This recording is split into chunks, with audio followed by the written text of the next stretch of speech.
time. I'd be happy to come on again. Well, it's a great topic. Sharon Noble joining us, Citizens Against Unsafe Emissions. We're going to continue with this topic after the news at 2:30. We're going to be speaking with Dr. I'm just forgetting his name here, Dr. Paul Bennett, from Nova Scotia. We're going to hear his side of it. On the other side of this issue, looking at Wi-Fi. Now, Straight Talk. Dave Dixon on CFAX 1070. Continuing the discussion on Wi-Fi. Great opportunity for you, the listener. I know I cut off one of our callers accidentally. If you'd like to weigh in, 250-386-1161, star 1070 on your cell phone. Our next guest today, he's the director of Schoolhouse Consulting, and he recently wrote a piece in the Mark online looking at this issue of Wi-Fi. Is it a bunch of fear-mongering? Are there legitimate concerns? Let's welcome to the program, online from Halifax, Dr. Paul Bennett. Paul, thanks for your time today. Great to be with you, Dave. Good to have you on the program. Before the break, we were talking with Citizens Against Unsafe Emissions. Many of the callers as well had some concerns with Wi-Fi. Are they legitimate? Should we be concerned with the amount of radiation that is going around, particularly from Wi-Fi?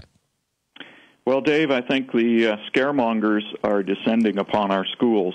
Okay. There are people everywhere that fear the results of the latest in technology, particularly wireless radio high-frequency signal systems, Wi-Fi, as they're called.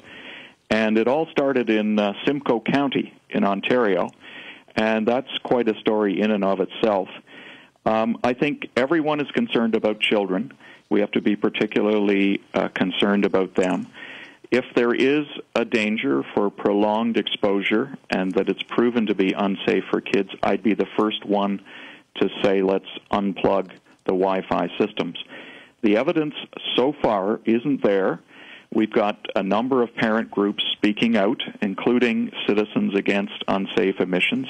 Sharon Noble, I think, was your guest. Mm-hmm. And I think there's a bit of panic that's spreading, and I hope that I can clarify a few things and say simply this, that it started with one school in Collingwood, Ontario, which was attended by Rodney Palmer. He's a very effective spokesperson, and he raised some concerns. Then it spread to 12 schools in Simcoe County. It was raised at the Ontario Teachers Federation Conference in Niagara in the summer. The resolution was voted down. We had a statement from Health Canada in mid-August saying that there was no proven health risk. Ontario Education Minister Leona Dombrowski issued a report. They did a literature survey, and there isn't any conclusive evidence. However, for the last 5 years or so, Dr. Magda Havas of Trent University and Rodney Palmer have been opposed to this type of radio signals in all forms. I think it might be interesting for your listeners to, some of them who are skeptical and have a healthy skepticism, would look into who it is that's promoting this. And I can tell you that there are people who've been opposed to all types of technical waves over the last few years. Now, you're talking about these people. What are their backgrounds then? Well, I think it's more a case of pseudoscience. Whenever there's a flu epidemic, if you go up on the Internet and you check into the flu epidemic, you'll see that there are all kinds of people that say that the vaccines will kill you. There's even a website called Junk Food Science, which has quite a bit about the fearmongers that are out there. Now, I'm not suggesting that everyone falls into that camp, but I think there's a tendency when it's become a public issue for people to get carried away. And so I'm simply going to ask your listeners to be skeptical and to try to separate pseudoscience from the real thing. Well, and I think one of the issues that I was hearing from Sharon and also a lot of the callers actually is that we don't know a lot about the long-term impacts yet, and why put it out there, what the Wi-Fi in our schools with our young children, if we don't know the long-term effects of Wi-Fi? Well, it's already there. Wi-Fi is in Starbucks. Wi-Fi is virtually everywhere. In fact, where I'm calling you, I'm surrounded by Wi-Fi. It's in my home. It's everywhere. So naturally, we need to be skeptical, and as intelligent consumers, we have to be asking questions. But in this case, I'm in favor of a full investigation because I don't think all the causes have been explored. For example, it could be sick building syndrome. It could be asthma. It could be a variety of other causes. There is an illness cluster of about 30 students in the Simcoe County Board. But keep in mind, there are thousands of students in the Simcoe County Board, and many of them might be suffering from the environmental conditions in the schools. Another possibility is, of course, there's mold in the schools. Now, there is a sick building syndrome. What do you mean by that? I think a lot of schools built in the 1970s were hermetically sealed, and people tried to pry open the windows. And there's quite a bit of evidence, and there's actually more convincing literature on hermetically sealed schools that were meant to be air-conditioned but weren't. What's happening, Dave, though, is there's a real divide out there in public education between those who favor, unlimited access to computers and favor laptop technology and the latest, and those that are a little more conservative and would like to see maybe computers removed from schools or used less, and are in favor of precautionary policies, including ripping them out and starting over again. I think you have to be careful.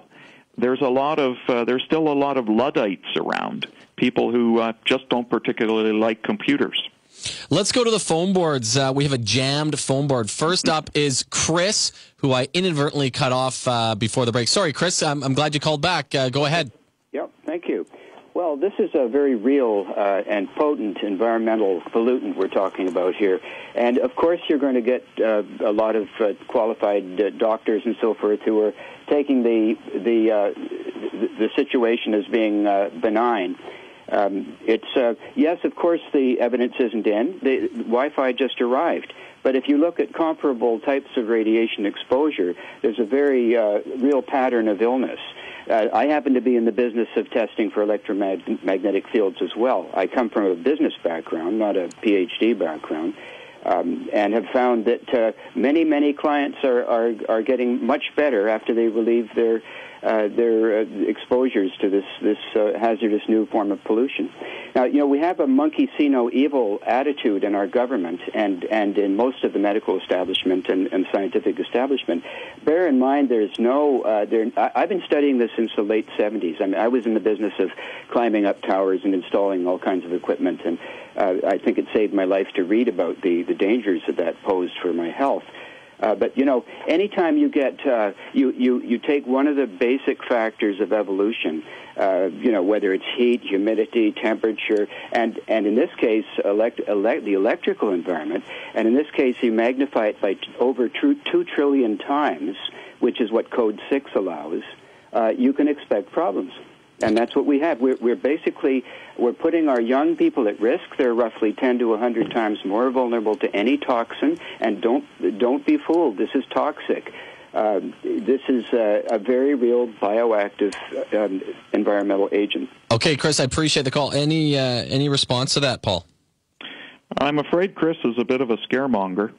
Let me point out a few facts. The radiation emitted from wireless, unless you're right close to it, I wouldn't recommend students or teachers, for that matter, to be really close to the nodes. Unless you're really close to it, it's only 1 to 3% exposure. How many people carry cell phones? How many parents out there arm their kids with cell phones? There's a greater danger from direct exposure from those cell phones.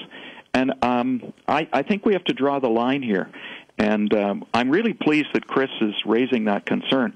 A lot of people involved in stopping this are themselves involved in selling products to protect you against this. There's some ulterior motives here. And then the other side of it, too, though, when I was talking to Sharon previously, where I was mentioning that Health Canada has issued a statement in August stating that there's no proven health risk, but she felt there might have been some connections with